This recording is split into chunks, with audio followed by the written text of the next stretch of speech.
This video is brought to you by John Robson Guitar Tuition. If you enjoy the content, please consider supporting the channel by enrolling on a course, purchasing some guitar lessons or a t-shirt, or you can join my Patreon. Now, on with the show.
Hello chaps, welcome once again to John Robson Guitar Tuition.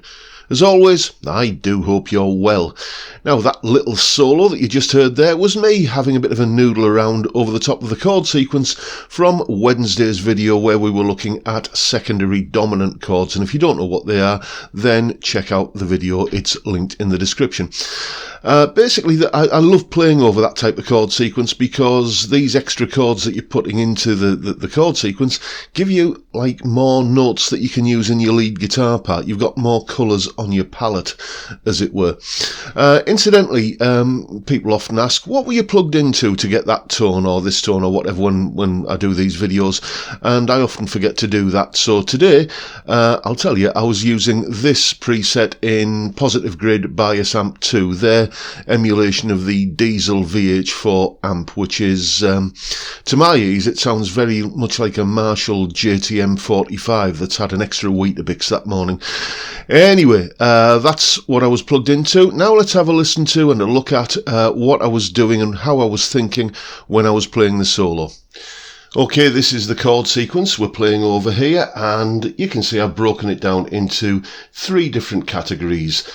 Chords from the key of C major, secondary dominant chords and modal interchange chords. Now if terms like that don't mean anything to you, then go and check out Wednesday's video, Where Are We?, which is linked down in the description, and all will become clear.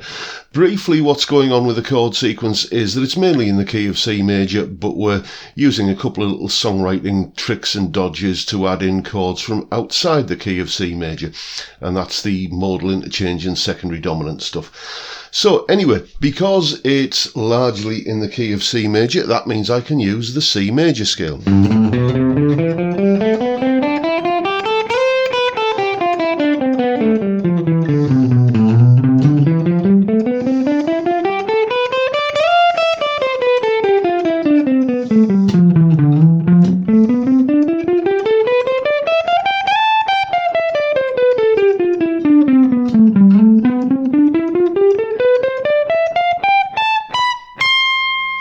All of those patterns basically, and here they are all mapped out in kind of regular scale pattern format. If you're a Patreon supporter of mine, then amongst the resources for this lesson you will find these patterns as a downloadable printer friendly PDF, and then you don't need to keep pausing the video to look at them. Right, so because we're in the key of C major for most of this, as I say, C major scale, here's one of the first, and what we're basically going to do is take a look at some of the licks. Here's one of the the licks that uses the C major scale. It's coming out of this pattern. And it goes like this.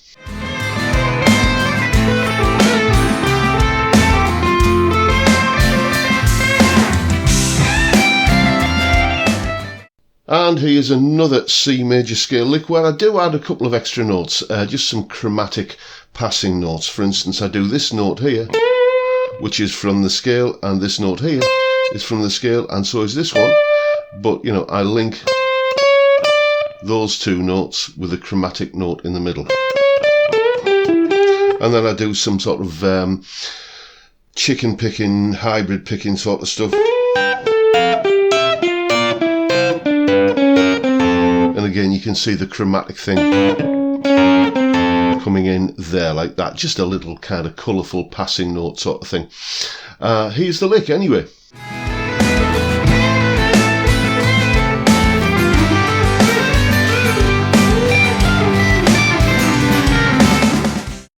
And probably one of the more noticeable licks in the solo is where I get a little bit, tiny little bit, shreddy with this legato lick.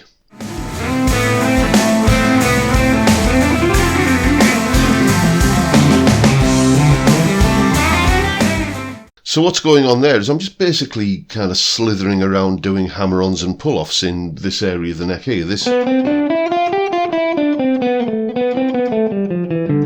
That part of the C major scale there, just kind of going up with hammer-ons and coming down with pull-offs, and a slide down there. And that's basically the lick. It is nowhere near as demanding or technical as it sounds. It's just basically, you know, having decent hammer-on and pull-off skills. So if you want to be able to play like that, practice your hammer-ons and pull-offs. It's when we start getting into these chords from outside the key of C major, the secondary dominant modal interchange stuff, that you can start having some fun adding in new notes, because, as I said, these chords come from outside the key of C major, which means that they bring with them notes from outside the C major scale. So, for instance, right early on in the solo, when we go from a C chord to an E7, I add in the G sharp note from the E7 chord. Here's the lick. Here's what it sounds like.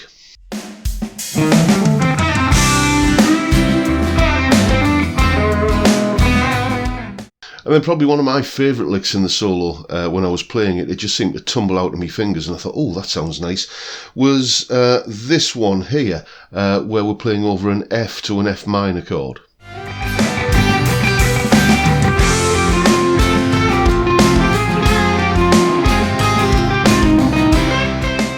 And what I'm doing there is basically I've got the lick something like, and I'm using this A note here, which is the major third of the F chord. And then when it goes to the F minor, I basically keep the same type of motif going, but I just change the A note to an A flat. So it goes.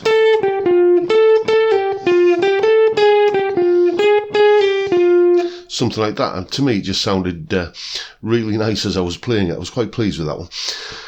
Here's another lick where I'm targeting a note from outside the parent scale of C major. And all that's happening there with that lick is that I'm basically taking this A note here and bending it up to a B flat for the arrival of the B flat chord in the chord sequence. So that's kind of what I was thinking, what was going through my head as I was playing this solo. This is how I'm thinking as I'm approaching the chord changes. This is a really good way, I think, just to start experimenting with licks like this. It's a good way to start learning where notes are on the neck, rather than trying to memorise some Mel Bay wall chart or do, you know, abstract kind of note memorisation exercises where today I'm going to learn where all of the B flat notes are on the neck. You know, None of that stuff, in my experience, really works that well. It's much better to just kind of think, okay, I'm going I'm going from a C chord to an E7, and I've got a G sharp note in the E7. Let's find where the G sharp note is and just add it in at that particular moment.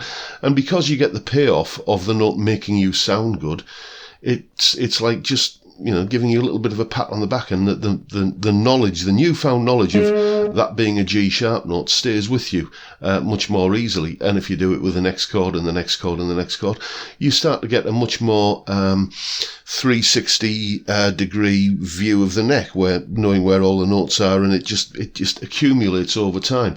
And this is the way that I started learning to do this sort of stuff, and it seemed to work for me, and it works for my students. So why not have a go yourself? Just start looking for notes that you can harvest from the underlying chords and throw them into your, you know, familiar major scale or pentatonic shapes, and you'll notice that you start sounding more melodic, and you start getting a great knowledge of where stuff is on the neck. So go away and have some fun with all of that. And as always, there is a full tab for the solo in both Guitar Pro and PDF formats, along with a video of me playing the solo, that little clip that you've just seen there of me explaining what's going on, and a backing track to play over if you fancy having a go at trying out any of these techniques for yourself. All of that is up on my Patreon page. There's the address, and the link is, of course, in the description, along with all of the other ways that you can help support the channel. Thank you so much to everyone who's doing anything like that, and thank you if you're just thinking about doing it. Thank you in advance. And that is pretty much it for today, folks. Hope you found the video useful, informative, entertaining in some small way, and maybe a little bit inspiring. And if you have, please hit the subscribe button and the notification bell if you haven't already done so, and why not give me a like while you're at it. But for now, I'll bid you all a good day and say thank you so much for watching. Thank you for your time. Look after yourselves, folks. Stay well, stay safe, and above all, stay sane. Bye for now.